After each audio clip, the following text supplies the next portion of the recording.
While Russia is hitting Ukraine hard both militarily and on the cyber front, hundreds of volunteer hackers are forming groups to fight back. U.S. officials say Ukraine is wise to be on the offensive.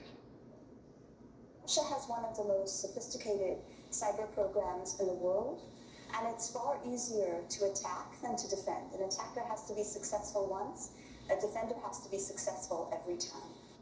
We're also learning tonight the lengths Russian President Vladimir Putin is taking to control the narrative. Facebook and Twitter are being blocked, and a new law in Russia essentially makes any independent news reports that Moscow deems fake a crime.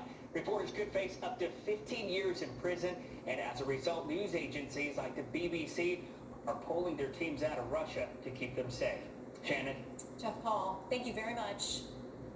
So gas prices taking another big jump as the Biden administration puts the blame on the war in Ukraine and not on its own domestic policies. Correspondent Ashley Strohmeyer taking a closer look for us tonight. Good evening, Ashley. And Yankees at the largest day increase since 2016. This despite the U.S. and other countries releasing 60 million barrels of crude from stockpiles. There's also fears of threatening the global oil market if sanctions were put on Russia. Now, White House Press Secretary Jen Psaki was pressed on whether Americans were actually funding the war if we kept buying Russian oil. Take a listen. As long as we're buying Russian